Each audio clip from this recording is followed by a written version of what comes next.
ரமலானுடைய மாதம். அல்லாஹு தஆலா அல் குர்ஆனில் ஷஹ்ரு ரமலான் அல்லதி உன்சில ஃபீஹில் குர்ஆன், ரமலானுடைய மாதம் அது எத்தகைய மாதம் என்றால் உன்சில ஃபீஹில் குர்ஆன், அல் குர்ஆன் இறக்கப்பட்ட மாதம் இந்த ரமலானுடைய மாதம். ஒரு மனிதனுடைய வாழ்க்கையை நேரான வழியாக காட்டக்கூடிய வேதம் தான் அல் குர்ஆன்.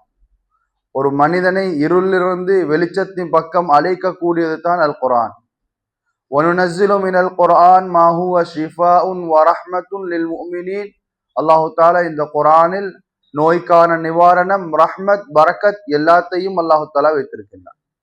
யாரெல்லாம் குர்ஆனை படித்து குர்ஆன் படி வாழ்வார்களோ அவர்கள் இந்த உலகத்திலும் ஆகிரத்திலும் அவர்கள் வெற்றியாளர்கள். அவர்கள் ஒரு நாளும் வழி தவற மாட்டார்கள். குர்ஆன் என்பது கலாமுல்லா, அல்லாஹ்வுடைய வேதம். அல்லாஹ் அந்த வேதத்தை பரிசுத்தமான இந்த மாதத்தில் அல்லாஹ் இறக்கி அல்லாஹு தஆலா எங்களுக்கு கியாமத்துடைய நாள் வரும் வரையில் அல்லாஹ் பாதுகாப்பாக வைத்து பாதுகாப்பாக அல்லாஹ் தந்திருக்கின்றான். எனவே கண்ணியமான சகோதரர்களே, அல்லாஹ்வின் நல்லடியார்களே, எனவே இந்த குர்ஆனை அதிகமாக ஓத வேண்டிய காலம் இந்த ரமலானுடைய காலம். ஏனைய மாதங்கள்லையும் ஓதப்பட வேண்டியது குர்ஆன். ஆனால் இறக்கப்பட்ட இந்த ரமலானுடைய மாதம் அதிகமாக நாங்கள் குர்ஆன் ஓதணும். குர்ஆனுடைய சிறப்பு பத்தி ஸல்லல்லாஹு அலைஹி வஸல்லம் அவர்கள் சொல்லக்கூடிய சொன்னார்கள், குர்ஆன் அது ஓதினாலும் நன்மை, அதை பார்த்தாலும் நன்மை, அதை கேட்டாலும் நன்மை. ஒரு மனிதர் குர்ஆன் ஓதிக்கொண்டிருக்கிறத கேட்கிற காலமெல்லாம் நன்மை அல்லாஹ் எழுதி கொண்டே இருக்கின்றான். ஒவ்வொரு எழுத்துக்கும் ஒவ்வொரு நன்மை அல்லாஹ் எழுதி கொண்டே இருக்கின்றான். அது மட்டுமல்ல, அல்லாஹ் வாதா செய்கிறான், ஃபைதா கராத்தல் குர்ஆன் ஃபஸ்தமிஉ லஹு வ அன்சிது லஅல்லக்கும் துர்ஹமூன். அல்லாஹ்வுடைய வாதா. இன்னைக்கு மனுஷர்ட வாதா தான் வாக்குக்கு மாற்றம். அல்லாஹ் தஆலா வாதா செய்றான், குர்ஆன் ஓதப்பட்டா ஃபஸ்தமிஉ லஹு, அதை நீங்க காது நீங்க கேளுங்க, லஅல்லக்கும் துர்ஹமூன், நீங்க ரஹ்மத் செய்யப்படுவீங்க. அல்லாஹ்வுடைய அருள் ரஹ்மத் உங்களுக்கு கிடைக்கும்.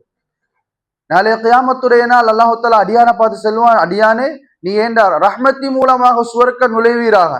அடியான் கேட்பான், யா அல்லாஹ் நான் செஞ்ச தொழுக நான் செஞ்ச அமல் இபாதத் எங்க? அமல் இபாதத்தின் மூலமாக யாருக்கும் சுவர்க்கம் நுழைய முடியாது. ஆனால் அமல் இபாதத் தேவை, சுவர்க்கம் நுழைய தேவை அல்லாஹ்வுடைய ரஹ்மத். சுவர்க்கம் நுழைந்ததுக்கு பின்னால் அல்லாஹ் இபாதத்தை வைத்து அமலை வைத்து அல்லாஹ் சுவர்க்கத்தின் அந்தஸ்துகளை அல்லாஹ் உயர்த்துவான். எனவே கண்ணியமான சகோதரர்களே, அல்லாஹ் குர்ஆன்ல சொல்றான், நீங்க குர்ஆன் ஓதப்பட்டா அந்த குர்ஆனை நீங்க கேட்டுக்கொண்டிருங்க, லஅல்லக்கும் துர்ஹமூன், நீங்க ரஹ்மத் செய்யப்படுவீர்கள். குர்ஆனை ஓதினால் நன்மை, குர்ஆனை ஓதினால் நன்மை. ஸல்லல்லாஹு அலைஹி வஸல்லம் அவர்கள் சொன்னார்கள், அலிஃப் லாம் மீம் என்பது ஒரு எழுத்து அல்ல. அலிஃப் ஒரு எழுத்து, லாம் ஒரு எழுத்து, மீம் ஒரு எழுத்து. ஒரு பக்கத்தை நாங்க ஓதுறோம், ஒரு சூறாவை ஓதுறோம், எத்தனை எழுத்துகள்! அல்லாஹு தஆலா எத்தனை நன்மைகள், எத்தனை ஆயிரம் நன்மைகளை அல்லாஹ் தந்து கொண்டிருக்கின்றான். அப்படிப்பட்டது தான் இந்த குர்ஆன். குர்ஆனை பார்த்தால் நன்மை. ஸல்லல்லாஹு அலைஹி வஸல்லம் அவர்கள் சொன்னார்கள், உலகத்தில் 3 விடயங்கள் இருக்கின்றது. இந்த 3 விடயங்களையும் பார்க்கின்ற பொழுதெல்லாம் அல்லாஹ் நன்மையை கொடுத்து கொண்டிருக்கின்றான். முதலாவது, தன்னை பெற்றெடுத்து வளர்த்த தாய். அந்த தாய் தந்தையின் முகத்தை சிரித்த முகத்துடன் பார்க்கின்றான். பார்க்கும் காலமெல்லாம் அல்லாஹ் நன்மை எழுதி கொண்டிருக்கின்றான். இன்னொரு ஹதீஸ்ல ஸல்லல்லாஹு அலைஹி வஸல்லம் அவர்கள் சொன்னார்கள், யார் உம்மட வாப்பட முகத்தை சிரிச்ச முகத்தோட பார்க்கிறாங்களோ அவங்களுக்கு ஒப்புக்கொள்ளப்பட்ட ஒரு ஹஜ்ஜுடைய நன்மை அல்லாஹ் கொடுக்கிறான். ஒரு சஹாபி எழுந்து கேட்டார், யா ரசூல் அல்லாஹ், நான் 100 விடுத்தம் பார்க்கிறேன். நபி அவங்க சொன்னாங்க, 100 ஹஜ்ஜு செஞ்ச நன்மை அல்லாஹ் உங்களுக்கு தருவான். கண்ணியமான சகோதரர்களே, எனவே முதலாவது உம்மா வாப்பட முகத்தை பார்க்கிறது நன்மை, பார்த்தால் நன்மை. அவங்களுக்கு செய்யற பணிவிட, அவங்களுக்கு செய்யற ஹிதுமத், அதுக்கு வேற நன்மை.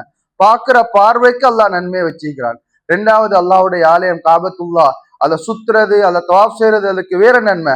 உட்கார்ந்து ஒரு இடத்துல இருந்து பார்க்கிறாரு, பார்க்கறதுக்கு அல்லாஹ் நன்மையை கொடுத்து கொண்டிருக்கிறான்.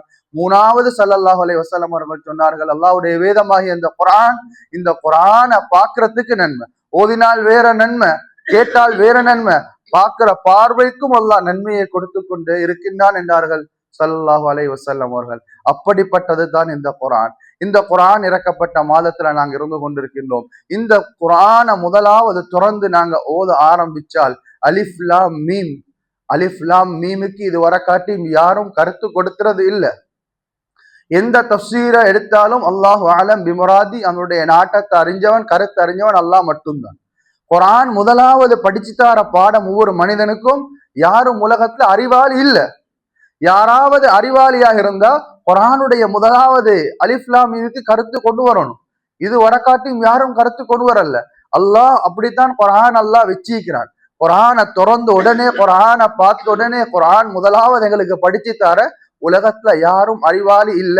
அறிவாளி ஈக்கிறதாக இருந்தா அலிஃப் லாமியை கருத்து கொண்டு வரணும். ذَلِكَ الْكِتَابُ لَا رَيْبَ فِيهِ, இந்த குர்ஆன் இருக்கின்றது, லா ரைப ஃபீ, இல்ல சந்தேகமே இல்லை. யாருக்கும் இதுல சந்தேகப்பட வேண்டிய தேவை ஒன்றுமே இல்லை.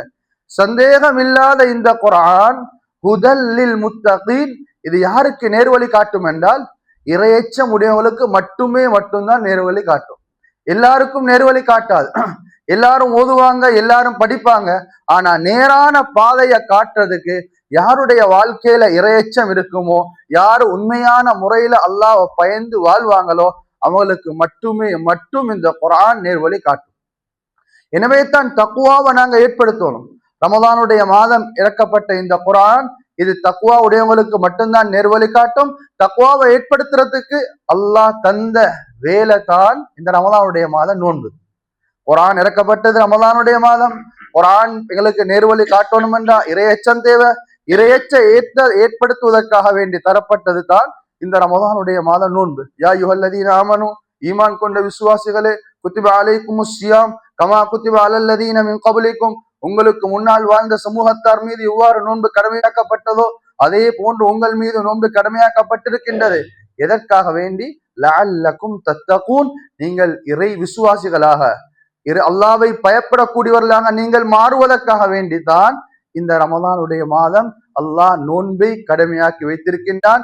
நானும் நீங்களும் தக்குவா உடையவர்களாக, இறையச்சம் உடையவர்களாக மாற வேண்டும். மாறினால்தான் இறக்கப்பட்ட இந்த குர்ஆன், இந்த மாதம் இறக்கப்பட்ட இந்த குர்ஆன் எனக்கும் உங்களுக்கும் நேர்வழி காட்டும். கண்ணியமான சகோதரர்களே, எனவே ரமலானை அடைந்த நானும் நீங்களும் இறையச்சம் உடையவர்களாக மாற வேண்டும். அல்லாஹ்வை பயப்படக்கூடியவர்களாக மாற வேண்டும். எங்கட வாழ்க்கையில எப்படியெல்லாம் சோதனை வரட்டும், எப்படியெல்லாம் பிரச்சனை வரட்டும், ஆனால் அல்லாஹ் என்னை பார்த்து கொண்டிருக்கின்றான். உண்ண உணவில்லாமல் இருக்கட்டும், குடிக்க நீர் இல்லாமல் இருக்கட்டும், உடுக்க உடுப்பில்லாமல் இருக்கட்டும், வாழ இடமில்லாமல் இருக்கட்டும், எப்படிப்பட்ட கஷ்டம் வந்தாலும் அல்லாஹ் என்னை பார்த்து கொண்டிருக்கின்றான்.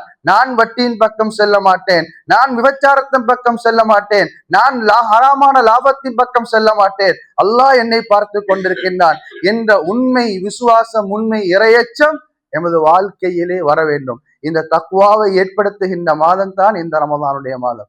ஹஜ்ரத் உமர் இப்னு கத்தாப் ரலியல்லாஹு தஆலாவுடைய ஆட்சி. 2 வாலிபர்கள் ஒரு வயோதிபரை அடிச்சு இழுத்து கொண்டு வராங்க.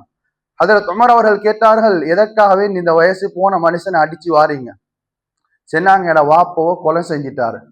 ஹஜ்ரத் உமர் அவர்கள் கேட்டாங்க அந்த வயோதிபரை பார்த்து, வாப்பாவை கொலை செஞ்சீங்களா? ஆம் யா அமீரல் முஃமினீன், கொலை செஞ்சிட்டேன். எதற்காக வேண்டி கொலை செஞ்சீங்க? சொன்னாங்க, நான் ஒரு தோட்டத்துல விவசாயம் செய்யக்கூடியவர், நான் பயிரெல்லாம் நட்டி வச்சிருந்தேன். இவங்களோட வாப்பா இவங்களோட மிருகங்கள் எல்லாம் எடுத்து எங்களோட தோட்டத்துக்கு வந்தார், நான் வேலை செய்யக்கூடிய தோட்டத்துக்கு.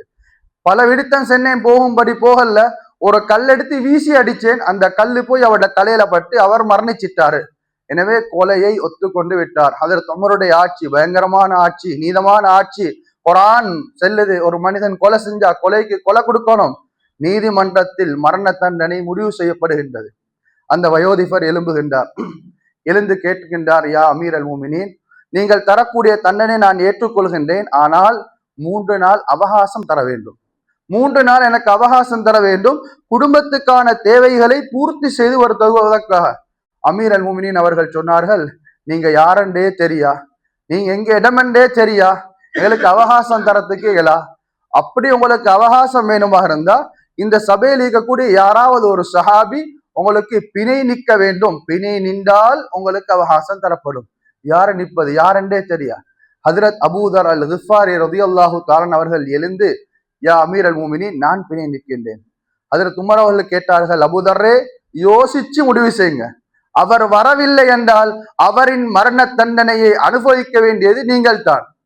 அபூதர் ரலியல்லாஹு தஆலா அவர்கள் சொன்னார்கள், யா அமீர் அல் முஃமினீன், அவரின் முகத்தின் முஃமினின் அடையாளத்தை பார்த்து கொண்டிருக்கின்றேன், நான் பிணை நிற்கின்றேன், அவருக்கு அவகாசம் கொடுங்கள்.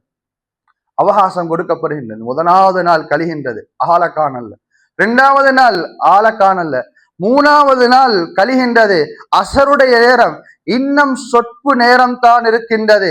அவர் வரவில்லை என்றால் மரண தண்டனை அபூதருக்கு வழங்கப்பட வேண்டும். எல்லா சஹாபாக்களும் பேசிக் கொள்கின்றார்கள். அபூதரோடு இருந்த சஹாபாக்கள், ஒன்றோடு ஒன்றாக இருந்தவர்கள், ஒன்றோடு ஒன்றாக சாப்பிட்டவர்கள், குடித்தவர்கள், பழகியவர்கள் பேசிக் கொள்கின்றார்கள். அமீரல் முஃமினீன் ஹஜரத் உமரிடத்தில் சென்று அபூதருக்காக வேண்டி சிபாரிசு செய்வோமா, கேட்போமா, கொஞ்சம் அவகாசம் கேட்போமா என்று பேசிக் கொள்கின்ற அளவுக்கு அவர்களுடைய அந்த நேரம் நெருங்கிவிட்டது. மதீனாவுடைய மலை உச்சியிலிருந்து ஒரு சத்தம் வருகின்றது. அன அன இதோ நான் ஓடி வருகின்றார்கள். தாகத்தின் மூலமாக, பசியின் காரணமாக ஒரு நாய் நாக்கை தொங்க போட்டு பாதையிலே எவ்வாறு படுத்து கிடக்குமோ அதே போன்று அந்த மனிதன் தாகத்தின் காரணமாக, பசியின் களைப்பின் காரணமாக நாக்கை தொங்க போட்டு ஹஜ்ரத் அமீர் அல் முஃமினீன் உமர் இப்னு கத்தாபுடைய மஜ்லிஸில், அந்த நீதிமன்றத்திலே நாக்கை தொங்க போட்டு மல்லாக்க படுத்திருக்கின்றார்கள். இதை பார்த்த அமீர் அல் முஃமினீன் அவர்கள் கேட்டார்கள், ஏ மனிதா, எதற்காக வேண்டி நீ வந்தாய்? நீ வரவில்லை என்றால் உன்னை தேட முடியாது, உன் முகவரி தெரியாது, நீ எங்கே வாழ்கின்றாய், எங்கே சென்றாய், எங்கே இருக்கின்றாய், எந்த ஒன்றும் எமக்கு தெரியாது. உன்னை தேடுவதற்கு அனுப்புவதற்கும் நீ எங்கிருக்கின்றாய் என்று எங்களுக்கு தெரியாது. எதற்காக வேண்டி நீ வந்தாய்? அந்த மனிதர் சொல்கின்றார், யா அமீர் அல் முஃமினீன், உங்களை பயந்தோ, உங்கள் வாளை பயந்தோ நான் வரவில்லை. அபூதரை பாதுகாப்பதற்காக நான் வரவில்லை. நான் வந்த ஒரே நோக்கம், நான் கொடுத்த வாதாவை பாதுகாப்பதற்காக, அல்லாவை பயந்து நான் கொடுத்த வாதாவை பாதுகாப்பதற்காக நான் வந்திருக்கின்றேன். நான் எனது குடும்பத்தை உண்ண உணவில்லாமல், குடிக்க நீர் இல்லாமல், வாழ இடமில்லாமல் நடுத்தெருவிலே பாதையிலே விட்டு வந்திருக்கின்றேன் என்று அவரின் குடும்பத்தின் அந்த செய்தியை சொல்ல ஹஜ்ரத் உமர் அவர்கள் மாலையாக அழுது அடித்து இழுத்து வந்த 2 வாலிபர்களையும் பார்த்து கேட்டார்கள், வாலிபர்களே, இப்பொழுதாவது மன்னிப்பில்லையா? அஃபூனா லிவஜ்ஹில்லாஹி தஆலா, அஃபூனா லிவஜ்ஹில்லாஹி தஆலா, அஃபூனா லிவஜ்ஹில்லாஹி தஆலா. அல்லாஹ்வுக்காக வேண்டி நாங்கள் அவரை மன்னித்து விட்டோம். கண்ணியமான சகோதரர்களே, உடை இல்லாமல் இருக்கட்டும், குடிக்க நீர் இல்லாமல் இருக்கட்டும், வாழ இடமில்லாமல் இருக்கட்டும், எப்படியான கட்டமாக இருந்தாலும் யாரும் தேடி வர முடியாது. அப்படியான கட்டத்திலும் அந்த மனிதர் அவர்கள் வந்தார்கள் அல்லவா? இதுதான் உண்மையான இறையச்சம். இதே இறையச்சம் தான் ஒவ்வொரு முஃமினுடைய வாழ்க்கையிலும் வர வேண்டும். எங்களுடைய வாழ்க்கையில் எப்படிப்பட்ட கஷ்டங்கள் வந்தாலும், வாழ்வதற்கு பணமே இல்லை என்று அப்படியான கஷ்டம்தான் வந்தாலும், நாங்கள் அல்லாஹ் என்னை பார்த்து கொண்டிருக்கின்றான், இந்த ஈமானோடு இறையச்சத்தோடு எமது வாழ்க்கையை வாழ்கின்ற பொழுதுதான் உண்மை தக்வாதாரிகளாக, உண்மை இறையச்சமுடையவர்களாக நாங்கள் வாழ முடியும். அல்லாஹ்வின் உதவியை எங்களால் பெற்றுக்கொள்ள முடியும். எனவே தக்வாவை வளர்க்கின்ற மாதம்தான் இந்த ரமலானுடைய மாதம். இந்த மாதத்தில் தக்வாவை வளர்த்து கொண்டால்தான் அல்லாஹ்வால் அருளப்பட்ட இந்த ரமலானுடைய மாதம் இறக்கப்பட்ட இந்த குர்ஆன் எனக்கும் உங்களுக்கும் சரியான பாதைய, நேரான பாதைய அது காட்டித்தரும். ஆக கண்ணியமான சகோதரர்களே, ரமலானுடைய சில நாட்களை கழித்து விட்டோம், இன்னும் சில நாட்கள் இருக்கின்றது, அவசரமாக சென்றுவிடும். எனவே இருக்கக்கூடிய இந்த ரமலானுடைய கால நேரத்தை வீணாக கழித்து விடாமல் அல்லாஹ்வுக்கு பொருத்தமான விதத்திலே கழித்து அதிகமாக குர்ஆனை ஓதி இரவு நேரத்திலே நின்று வணங்கி நற்காரியங்கள் புரிந்து அல்லாஹ்வின் பொருத்தத்தை பெறுவதற்கு வல்ல நாயன் அல்லாஹ் நம் அனைவருக்கும் தௌஃபீக் செய்வானாக. வஆகிரு தஅவானா அனில் ஹம்துலில்லாஹி ரப்பில் ஆலமீன். இன்றைய இந்த நிகழ்விலிருந்து கேட்கப்படக்கூடிய கேள்வி, அந்த மரண தண்டனை கொடுக்கப்பட்ட மனிதருக்காக பிணை நின்ற அந்த சஹாபியின் பெயர் என்ன என்பது தான் உங்களுக்கான கேள்வி. இன்ஷா அல்லாஹ் முடியுமானவங்க, தெரிஞ்சவங்க அதற்கான பதிலை எழுதி அனுப்புவோம்.